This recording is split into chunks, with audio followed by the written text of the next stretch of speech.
Panelists come up. Very important, if you haven't downloaded VFairs, VFAIRS, you need to do that because they're going to take a poll with you, and you need the app to do the poll. So we want that to be interactive. We want results from our audience. So VFairs, download it, put your email in, and you have access to everything. Okay, now we're going to shift to logistics innovations and trends. So please welcome our panelists to the stage, led by the world-famous Stephanie Hughes.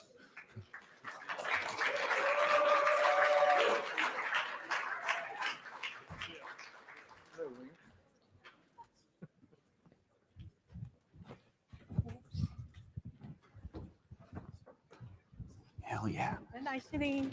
Sit down.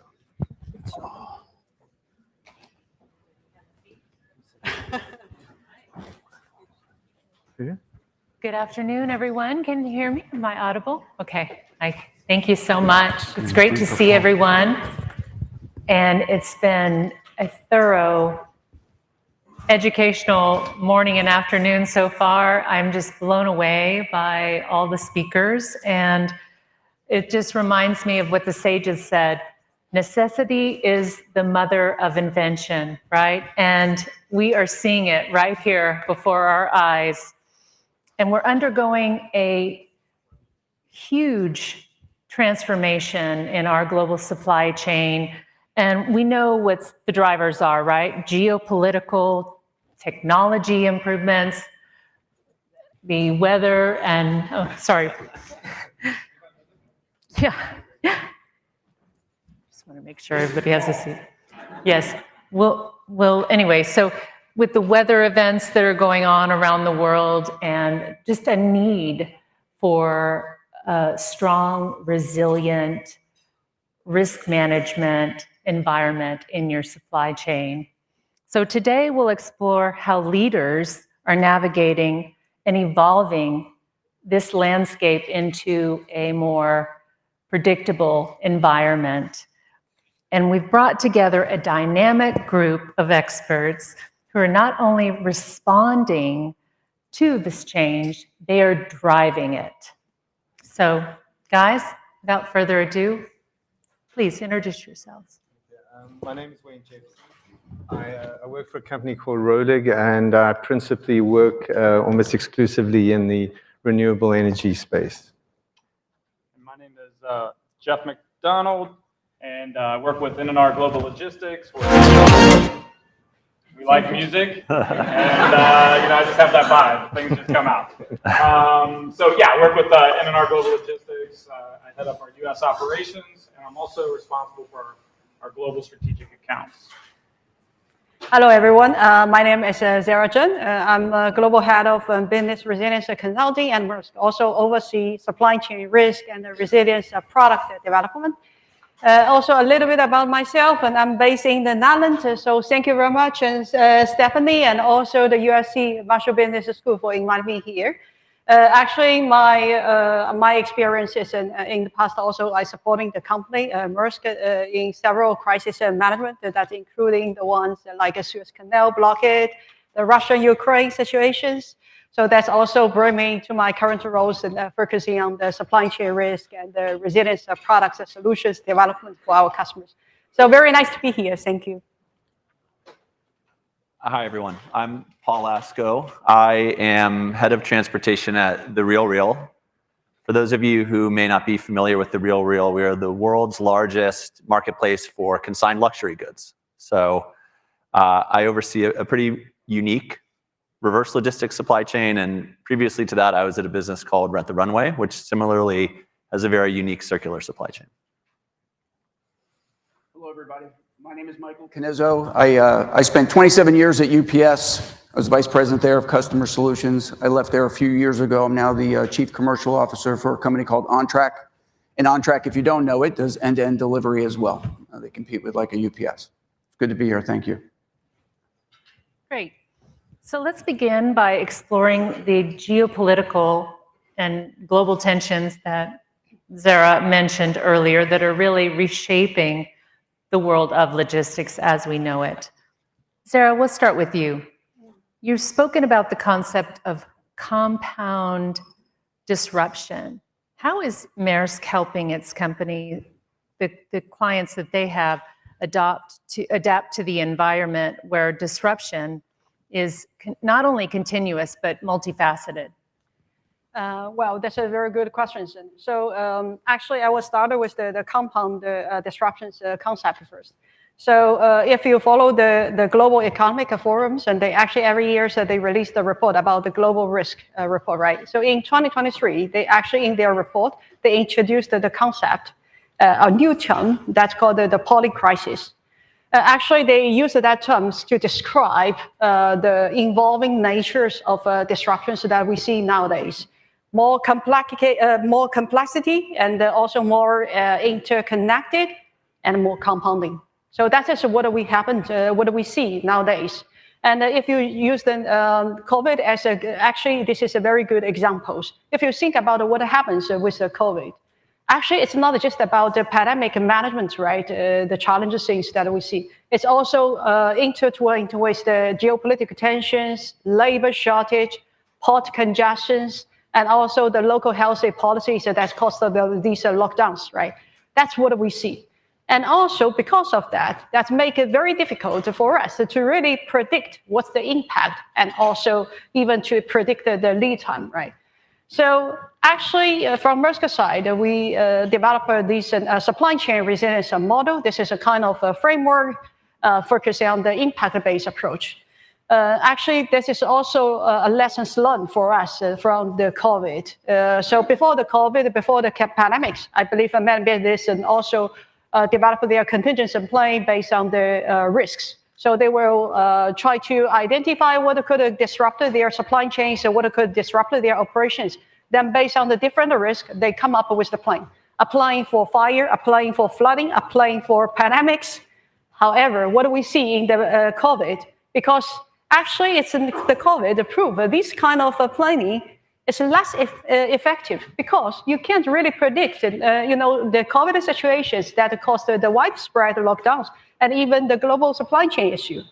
So instead, rather than preparing your contingency plan based on the specific each of the risk that you can foresee, you think you can foresee, actually you can focus on the impact. So that's also why we adopted these methodologies to serve our resilience customers.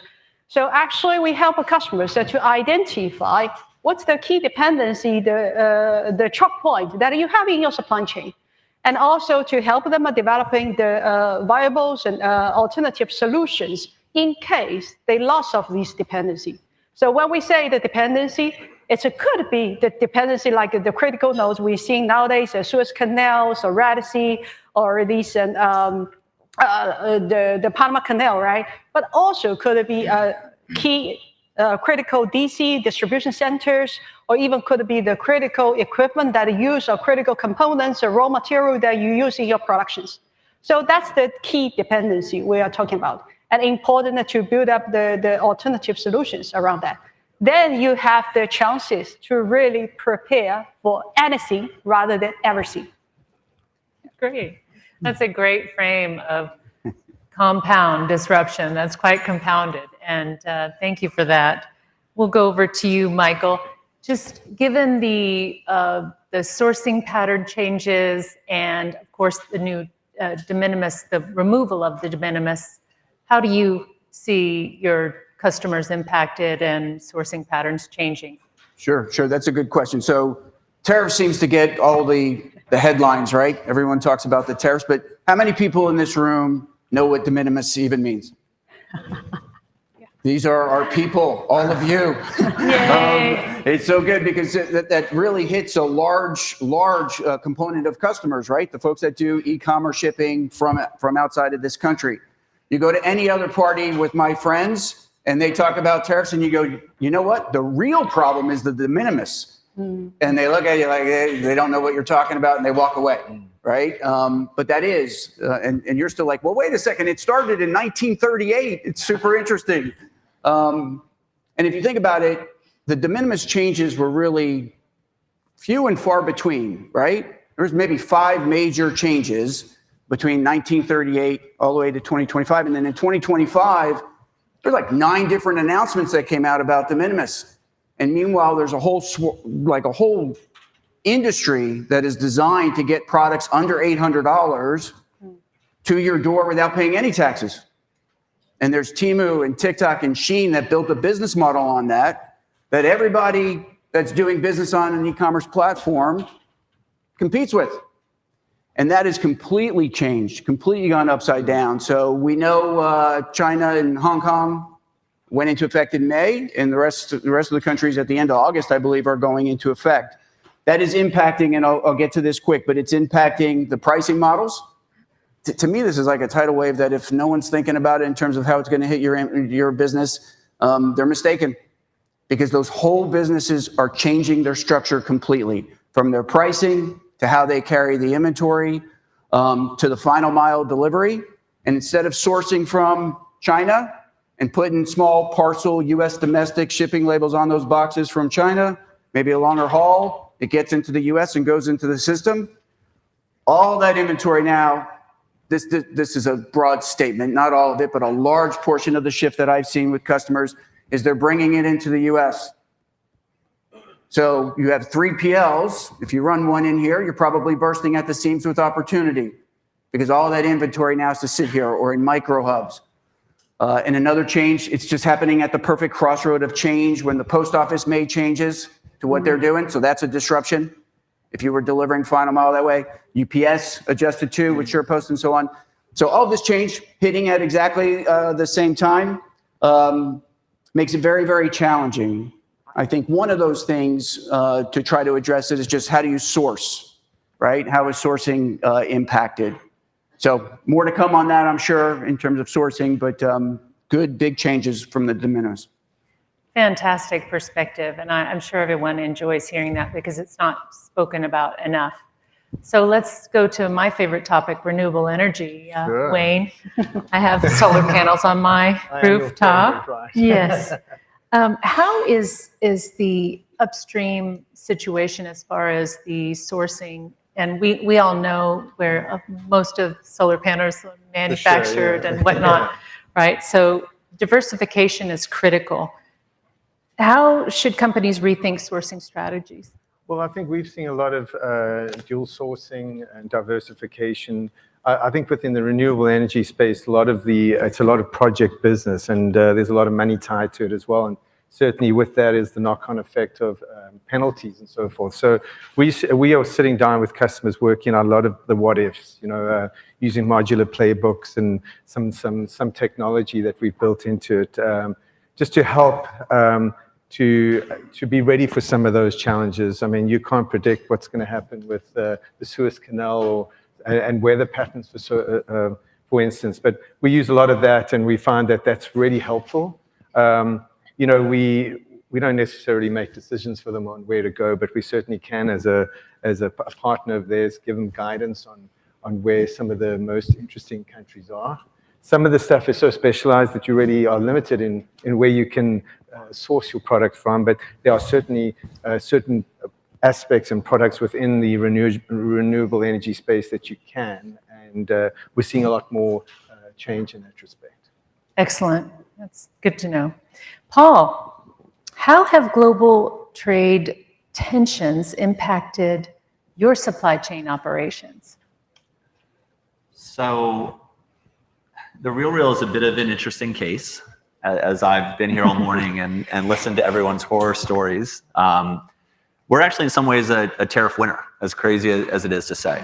So our business is, for the most part, reliant on a domestic supply chain of luxury goods that are coming from closets just like the people in this room have. So in some ways, in the midst of all of this whirlwind, we've continued to have to focus on what we do best, right? Which is operating this, in some ways, very high touch, high customer service supply chain with a heavy emphasis on reverse logistics. So in that way, we feel a bit lucky that we've been spared some of this. Not that it's not on our mind, but it still does crop up in some places. So as a marketplace, one of the areas that is important for us and can be very challenging is correct attribution of country of origin and classification for tariff purposes, right? If you can imagine, we're a single SKU business, so everything that comes in the door it's almost like we're seeing it for the first time. So even if this is the 500th or 5,000th Birkin that we've sold, we still have to figure out where was it manufactured and how do we classify it for customs purposes. So before 2025, even if you got it wrong, people probably weren't going to complain that much. Every once in a while, we would have someone fat finger that this was made in Afghanistan or North Korea, and you can imagine that would raise some alarm bells, but it didn't really become an issue until this year when we now have customers in Canada where American manufactured goods are subject to a 25% reciprocal tariff. And so for those customers, if we get the country of origin wrong, it becomes a big issue for them, right? We hear about it. And so our strategy has really been to put the tools and processes in place to allow us to get it right as much as we can. And so that's training, that's the right decision-making heuristics for our operators, and more, that's artificial intelligence to understand the patterns that we're seeing, where have we seen these items before, and give ourselves the best chance of getting it right. But there still will be times that we get it wrong, or there still will be times that even though we got it right, our customers have sticker shock. And so then the responsibility of my team has been, how can we set up the people on the front line, our customer service associates, our retail associates with the correct information to either make it right in the rare case that we get something wrong, or to explain the decision, explain why the price of this item that you thought was $100 is now $140, and try to reach a good outcome for the customer. Excellent. Jeff, wanted to ask you, with your extensive background living in Asia, what is your perspective of the trade wars and the shifting of this sourcing and whatnot? What's your perspective as it relates to? Yeah, it's a very interesting question, very interesting topic. Randy Kendrick mentioned earlier today that he was on the forefront of that kind of deindustrialization of the U.S. I happen to be on the flip side of that because I was based in China in 2002. I was sent there with NNR to establish our operations in China to support that offshoring. So, I got a front stage seat to watch really that globalization, that golden era of globalization, so to speak. And it was dynamic, but it was actually super predictable. It was FDI going that way. The spigot was open as far as investment into China, and then everything was moving out, TPEB, right? Trans-Pacific eastbound. So it was dynamic and it was changing, but it was also very predictable. But obviously over the last few years, that's changed dramatically, whether that's Trump 1.0 and the tariffs or COVID. The supply chain has been completely disrupted. There's China Plus One strategy that's been around for a while. That definitely accelerated during that time. There's a lot of uncertainty around sourcing, so you want to have dual sourcing. So the fragmentation is up. Vietnam, Malaysia, right? Thailand, those areas are obviously growing. But one of the things that's really interesting too is just the dynamic growth of intra-Asia volume in general. So you have multi-leg transportation that's happening, a lot of complexity, a lot of challenges in the market. So yeah, it's a wild ride right now for sure, and the tariffs are definitely driving that behavior. Very true. Well said. Well, disruption isn't just a frequent and unpredictable, it's costly. So let's talk about how organizations are building resilience and preparing for unknowns. Zara, Maersk's risk visibility tool has tracked over 300 logistics visibility issues or milestones just this year alone. How do you see real-time visibility transforming how organizations and SMEs manage disruption? Yeah, thank you, Stephanie, for mentioning that the 300 numbers. Actually, these 300 plus disruptions we tracked isn't only the ones affecting logistics. So we are not attracting the regulation changes on specific commodity. So just imagine that's a huge numbers of disruptions that are happening globally, and also just for the first half of this year. So if you recall that what exactly these business or as these SMEs are doing now, how they manage their supply chain, how they manage these risks, actually they still very rely on a reactive approach. So what I mean by that is actually these leaders and they get these, they know about these disruptions from through the news, right? Then they actually call their logistics services providers asking what's happened there. And in most best scenarios, they still actually get the information about these disruptions, and so they know that's what has occurred. And more frequent, more often, is they actually was informed by their logistics service provider, telling them, "We are sorry that your cargoes got delayed, or your ETA has been updated, has been changed because of these labor strike issues." So that's the situations that they get aware of what's going on. And also you can imagine for these companies, they basically lose the opportunity to anticipate and prepare the disruption before it hits them. So how these risk visibility tools can help with that. So since Stephanie mentioned about the Maersk visibility tool, that's actually a new product that we are going to launch in a few weeks to the market. That's called the Maersk Risk Management. So actually, that's the tools providing the real-time visibility of global disruptions to our customers, mapping with their actual shipments.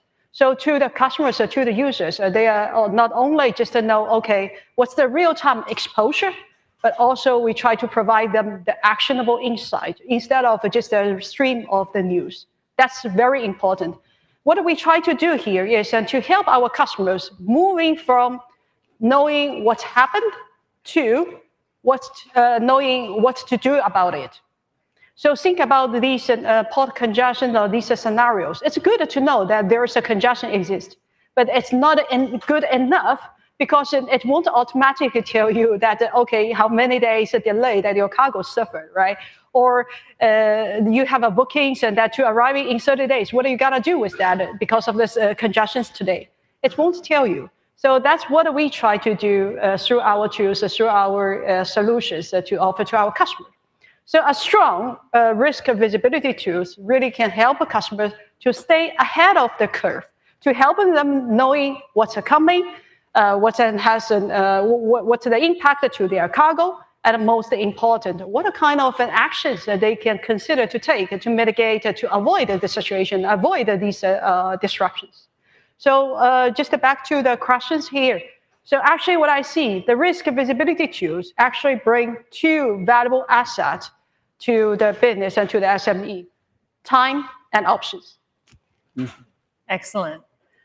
Time and options, that's where it's at. And Michael, with regard to time and options and just flexibility, but wanting to save money on the final mile, how do you recommend, or what do you recommend to your clients as it relates to that? Yeah, I think you're first of all, great transition right there. And I think you're leaning into, partnerships and how do you work with really good partners. Paul and I were talking at lunch, and he's telling me in terms of everything that they do is to get that product to that final customer, and that, that delivery component is an extension of his brand, right? It's an absolute extension of the brand. And I think that holds true for all the partners that you bring into your organization. By and large, you need cross-functional partners to some degree. They're an extension of your brand. The challenge is, right, business is changing completely, chaotic always. If you've been in this industry for a long time, just when you think it couldn't get any more chaotic, it does. And you're like, how the heck are we here again this year? But the consumer really hasn't, and Sanjay hit upon this earlier too, right? Their experience and their decision criteria really is simple, right? I want convenience. I want it for the lowest price. I want it as fast as I possibly can get it.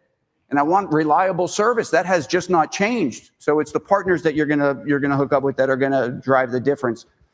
What I see, just real quickly, what I see in terms of a lot of different organizations that I see trying to go through it right now. In my own organization with OnTrack, we were combining 2 companies. There's things that we had to do just to get foundational. And I go to the chief information officer and I say, look, I need these things. And he immediately says, great, I've got a list of them. What are the priorities? Do you want it fast? Do you want quality? Or do you want cost? You can only have 2 of the 3.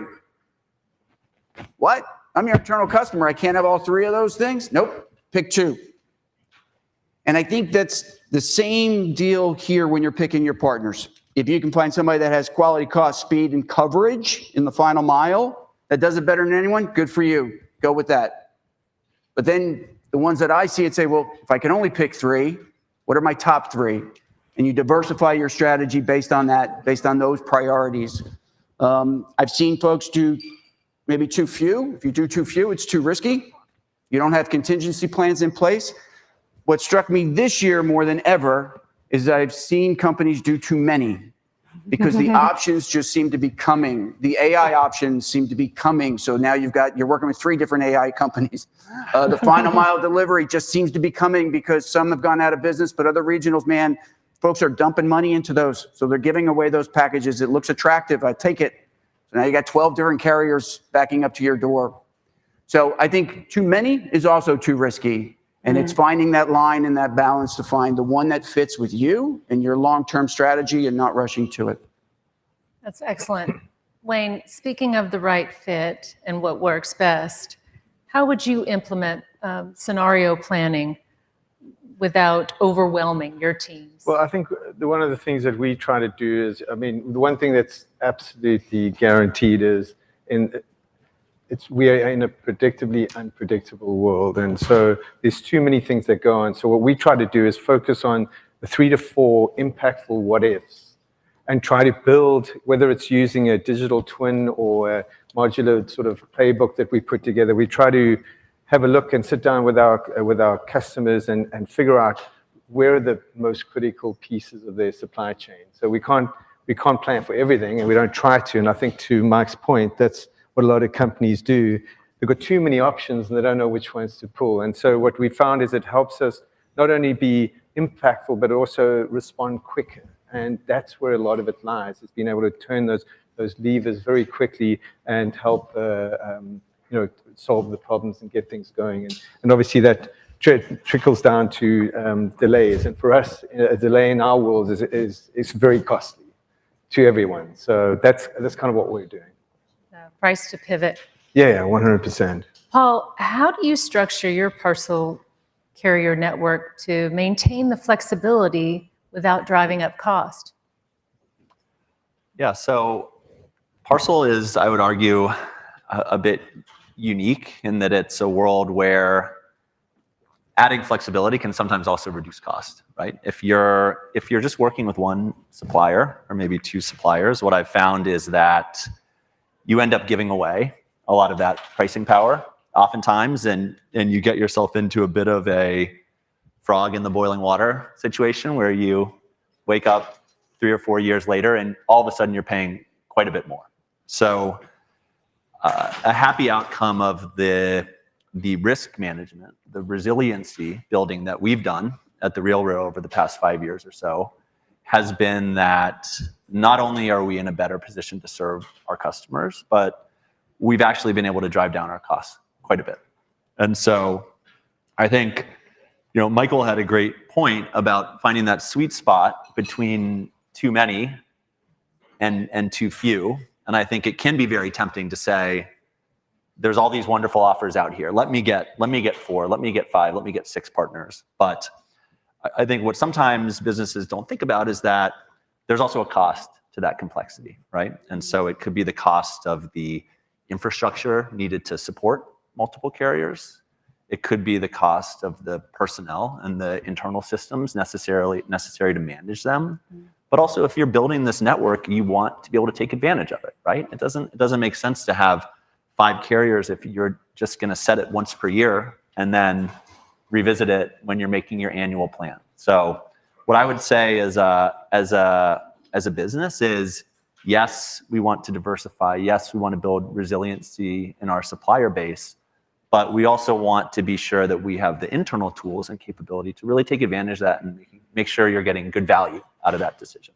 Because there's a lot of competing priorities, right? Maybe there's something else you could be spending your time and money on.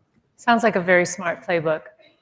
Thank Jeff, you. with your great experience in Japan and working for a Japanese company and in this time of disruption and risk and resilience and all the unknowns, how does the Japanese philosophy of omotenashi, which is selfless service, Well done. influence your approach to customer service and logistics during these uncertain times?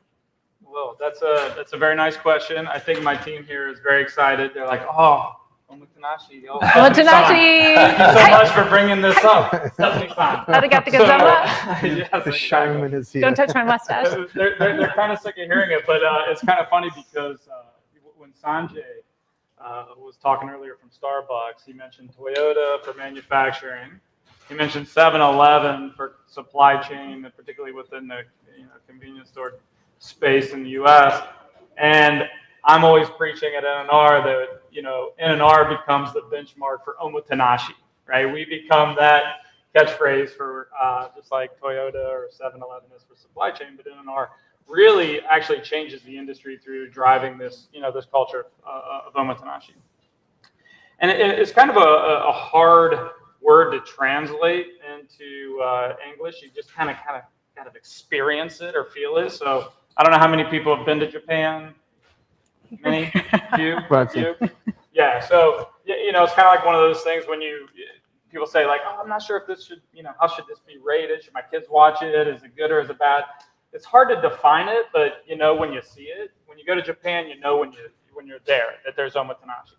And a lot of people think it's customer service in the U.S., but it's really not. It's not selfless service. It's actually, in practice, it's way more proactive than that. You're actually getting out in front of situations and solving problems and removing that friction before it even happens.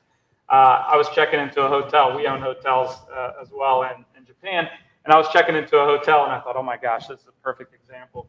An older gentleman came in beside me and he's checking in and he starts kind of fumbling around and he just reaches up onto the counter and he puts his readers on and he starts, filling out his paperwork and he sets it back down. And he didn't even notice that those weren't his readers, right? They were the hotel's readers, and they know they get a lot of aging population in some of these areas, and they're like, oh, we have them out for people to grab and without even thinking about it. So that friction was removed. He wasn't, going through it. So that was just kind of the most recent example. And I share these all the time with our team. And how do we put that into practice? Again, we're thinking from the customer's perspective at all times. Just last week, we had a situation. It doesn't happen very often, actually. We had a road feeder service moving down from Cincinnati to Atlanta. One of our very key customers, we were catching a large air freight shipment down to Brazil. Nice. But there was a blowout. Uh-oh. So we were there was multiple customers on this truck. It was going down into the airline. There was a blowout. It kind of swerved off the road a little bit. And we knew that the product was very sensitive. And we knew that it was very time sensitive as well.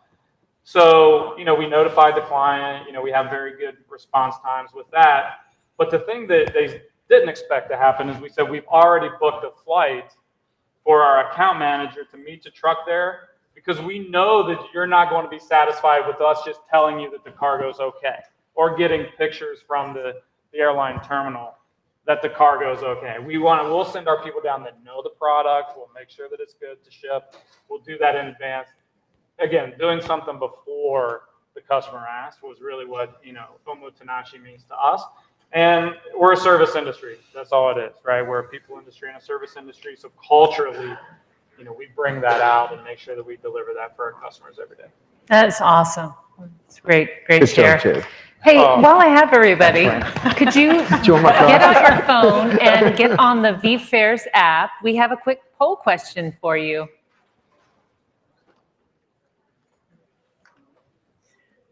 The question is, what capability would most improve your organization's ability to balance supply chain agility without long-term stability? With long-term stability. So just pick one of those. Oh, yeah. Do you have that? Yeah, I do. I just need to wanna get my readers off. Will we receive the results of the Where's the... question? Top questions? It's on our panel. And then Oh. look on our panel. Oh, Go to our panel. It's okay. agenda. Okay. There. Okay, just go to us. Are you staying here tonight? Oh, I know, I'm just going to go. and then you have to... Okay. Also want to vote on. Okay, while we would wait for those results, we will continue on. Now let's look ahead at innovations and AI, along with reverse logistics and dynamic routing. Zara, how do you see the shift from reactive to predictive disruption management evolving, and what role does AI and data science play in this transformation? Well, that's a really big question. And actually, I also mentioned a bit in my previous examples, right, about the risk visibility tools. So we do see that the risk visibility can help our customers to really shift from reactive to a bit more proactive risk management. But now we're also seeing that increasingly that with the tech and also the AI, we can help them to be more predictive capability. So what I mean by that is actually one of the tasks that my team is working on is how we can use the risk data that we have to help our customers and to improve their predictive ETA. So that's actually quite important thing to many shippers, right? So just to give examples of how these risk things impact these predictive ETA. So we know that in US, and actually almost every year, we have these hurricanes, things that could hit the port, right? No matter hurricanes or typhoons, whatever the name is called. But actually, when you look at how the hurricanes and typhoons hit the ports, whether in Shanghai or Tampa Bay or in Chittagong and in Bangladesh, actually, you will see that usually the port will close for a while, but this is just a part of the story. And immediately after the port closure, then this will be short-time congestions follows that. And actually, the impact of the total durations varies, depend on a lot of factors, including the port resilience itself and also the port infrastructures.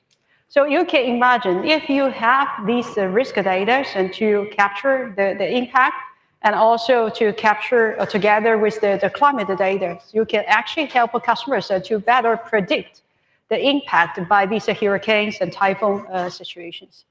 And also, since I mentioned about the congestions, also our data analyst team, our in-house data team, they help build up a port intelligence model that's actually supporting our risk insight by providing the data-based understanding of the port congestion patterns.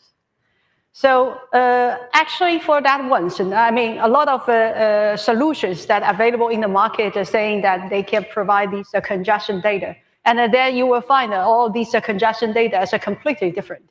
So actually these congestion data are not equal because some actually only measure the vessel waiting time to berth. Some also measure the dwell time and the port as well. And some actually only sampling the thousands of shipments, but there's some actually sampling the millions of shipments. And actually some of them only reporting the port level congestions, but the others maybe reported the terminal level. So all these different things actually will affecting the accuracy and the usefulness of your data. So that make a huge difference. So actually, I want to highlight here back to the questions Stephanie asked at the beginning. So how AI and the technology science can help us with this supply chain management.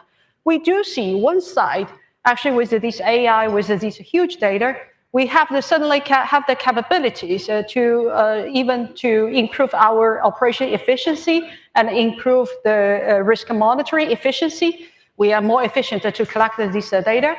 But on the other side, actually, I also want to remind all the business and also companies here, we still see that AI also carry on its own weak spot. For example, so like hallucinations issues, and also it's also have the overconfidence in the outputs and the reasoning gaps that still exist. So what I want to remind the business here is it's more like you enter into the battlefield. You now have more powerful weapons with you. When you use it, when you take it to get into the fight, you better to know in advance that how good the weapon it is, how you can use it, and also knows at what stage it can go wrong because you don't want to hurt yourself. So that's what I see, that how AI can help us, but also we have to be very mindful of how we use it. Excellent. And I'll just say that the poll results actually were 50-50 split. One was predictive analytics, and the other was enhanced collaboration data sharing with supply chain partners. Wow. So there you have it. Moving on, Michael, what fulfillment strategies are emerging to meet customer expectations for speed and transparency? And then how does AI and predictive analytics shape your logistics team? Sure. So from a speed side, getting something from one place to the other, that just doesn't change unless we really get advanced and we've got self-driving trucks that are then working 24 hours for us. There's probably some work being done on that front in terms of how you can utilize assets 24/7, right? But I think that's a little far out. From my side, to be honest with you, I'll talk a little bit about kind of where we are in our journey with On Track with AI. We're at the beginning of it. We've been just trying to combine two separate companies and put it into one. But some of the things that we are toying with right now are easy things, right? Automating onboarding of new customers in any language that they want. So we have a lot of, especially recently, you have a lot of marketplace folks that speak Mandarin because that supply chain is changing. So they're changing, super smart people. They're changing. They're coming into the United States. They want to set up accounts to get pickups, but they don't speak English, right? So having that ability to onboard immediately in any language that you want is very super important to us. Claims and automating claims through AI, easy kind of stuff to do. It's some of the other things that I think can be brought to bear, right? Real-time routing of packages, rerouting of packages. So if we have a package that missed the sort and we know it's going to be late, a real time, we know you missed the sort, put it in the air, right? That kind of capability through sort centers and having the intelligence to do that, we think is something worth evaluating. Exception patterns. Right now, we may have certain pockets of zip codes that are hard to tell at certain times that are getting service failures. So the ability to flag those. There's two others. One is dynamic parcel pricing that I think that's been introduced into the market. And that's, hey, you get pricing and 1 week your small package rates are X. The next week they could be Y. So there's actually programs out there that allow you for that. It's a little hard for certain big companies to do because they like knowing my cost is going to be X and I'm going to charge Y. But that dynamic pricing model is intriguing to say, do you have a learning model that says if you just put this 5 cents cheaper, you're going to get that package? And if you know in advance that I've only got a truck that's going to go 600 miles and it's only half full, and I know that because the analytics are telling me you're only halfway there, fill it up, and I can turn on a dynamic pricing model that then hits marketplaces, that then fills up that truck. So that's super intriguing to me. And then the other one that I see few companies that have this completely solved, which is forecasting for that final mile, how many packages are going where, and every company that you deal with that's in that final mile space is going to really want to know, how many packages are you getting to me? What I found is it's super weird, like kind of the wisdom of the crowd. You put all these companies together, and somehow all of them combined meet the forecast, or like within a certain range of tolerance, but between that, they're all over the place. And hitting those specific nodes of origin, when it's going to hit and where it's going to hit, is so important just to your customers, to you, and to the customers, and certainly to the transportation company that's going to own it, no matter who you are, by the way. Even if you're UPS and you've got the most space, it's not unlimited. You still need to know where to put your assets. That's where I think the biggest opportunity is. I have some ideas if anybody has smart people that want to program with me in terms of forecasting, but that's the next one. That is an absolute game changer. Also, just the fact that you can potentially save a lot of money as well, just on those extra runs that they're running half full.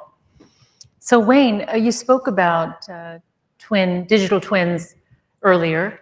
Could you give us some examples of different, like with the oversized component staging to reduce downtime?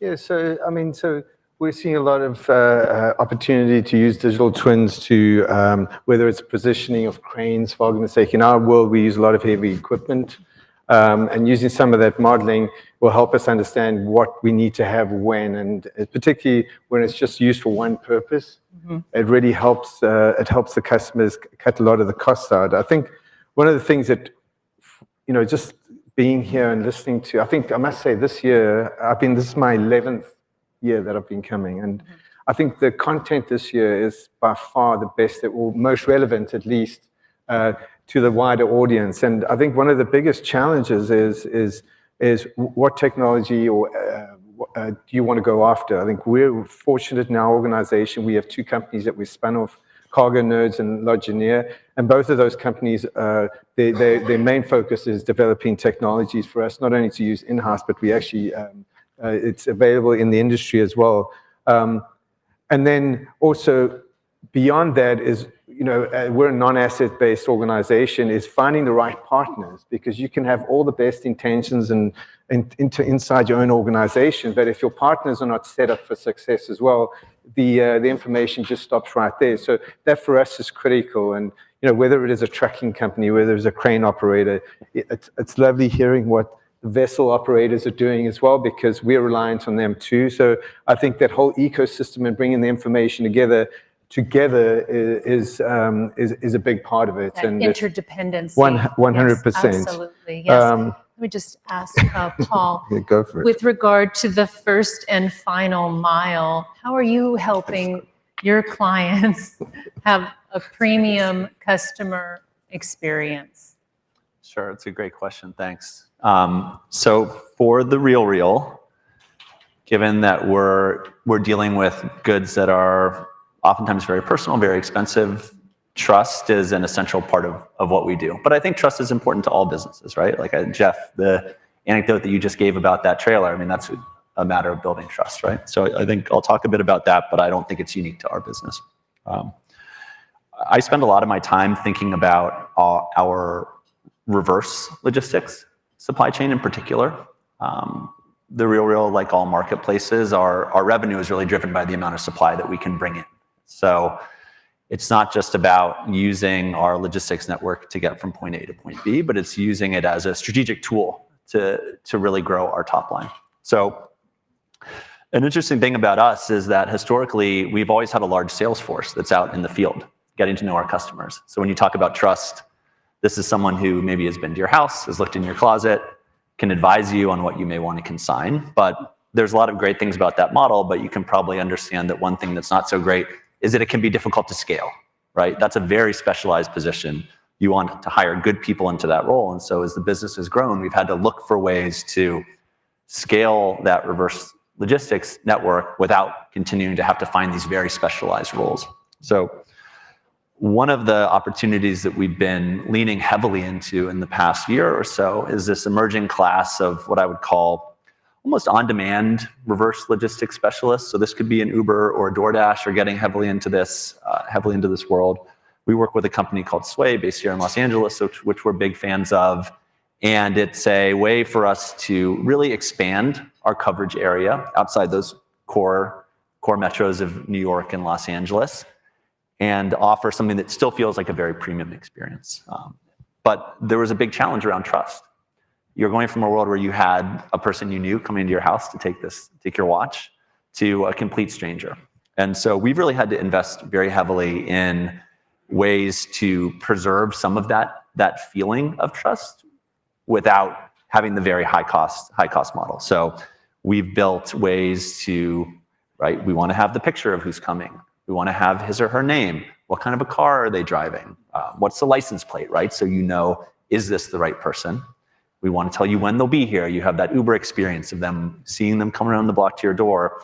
And then finally, we've invested really heavily in that end-to-end inventory tracking. So when it leaves my doorstep, it's not gone off into a black box, but I can follow it along the way to its final destination. And it's paid off. I mean, this is a program that continues to grow for us and where we're really continuing to invest as well. That is really excellent. And I can't help but tell the ladies in the audience and the men who are fashion divos, I guess, not divas, that actually, I learned today at lunch that the Real will actually come to your home, as he mentioned, with the salesperson and identify those pieces that will sell in the store. They can take them to the local store if they have one nearby. And I don't think a lot of people realize that. It's it's omotenashi all the way. I mean, in consignment. So thank you for the plug. Talk to me after the panel, please. We've run out of time. Thank you so much, everybody. You guys are so fantastic. And thank you all for listening and